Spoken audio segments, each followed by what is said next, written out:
Hello everyone, welcome to my YouTube channel. Today we're going to talk about Resto Druids. First we're going to talk about stat priority. Haste is our number one stat. You want from 35 to 40. Over that you have a diminishing return. Versus our second stat, we want 10 to 20%. That increases our survivability. Crit and Mastery are tied for third and fourth. It depends what you need. Crit is more for damage, Mastery is more for healing. Next, we're going to talk about consumables. For food buff, I use the feast, so you get the stat buff. For drinking mana, I use the delicious dragon spittle. You can get it pretty cheap on the auction house. For pots, I just use the accelerated mana potion. 3-star gives you the most mana every 5 minutes. Runes, you always want the howling runes. It gives you haste. And then for flask, there's a couple different options. I usually go between Phial of Elemental Chaos or Phial of Glacial Fury. Elemental Chaos gives you a random secondary stat every 60 seconds, and Glacial's Fury increases your damage. The third option would be a Verse stat, which most people go with, but I prefer these two. For enchants, we always want to go for Intellect, and then Leech, and then Haste. So this is a breakdown from Wowhead of all those. With embellishments, there's so many, and they're all pretty even. It's kind of personal preference. The only one that is a must-have is the Spore Cloak, because it basically gives you a cheat death. The other honorable mentions would be the Toxin Thorn Foot Wraps, which is what I use, or the Healing Dart Ring. With healing, you have to use macros or add-ons to use your basic spells.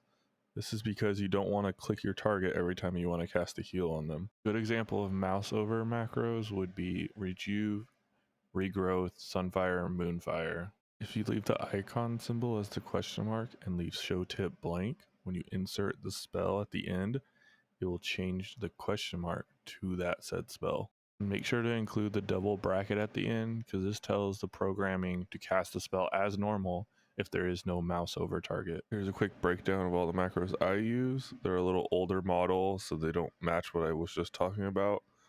The other version is a lot simpler. With talents on the left side of the tree, here's what I use. There's a lot of different options you can use. It's all about personal preference and playstyle.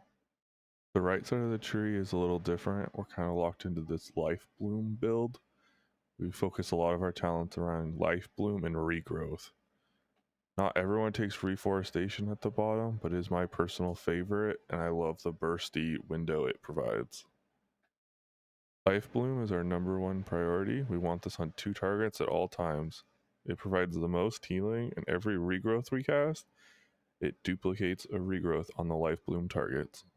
Outside of maintaining Life Bloom, our short cooldown spells like Swift Mend plus Wild Growth are our main priority.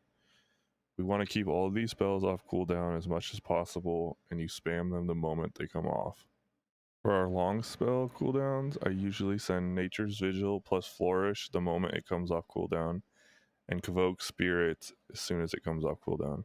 I hold Trank for big damage windows or when everyone's about to die, and Iron Bark is very situational.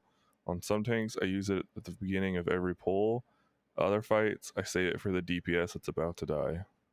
This is a good example of an opener I would use. We would Iron Bark the tank, Life Bloom ourselves in the tank, Regrowth the DPS, Swift Mend the tank, cast Wild Growth, cast Effervescence under the melee, Convoke Spirits, which gives us good ramp for our Nature's Vigil plus Flourish.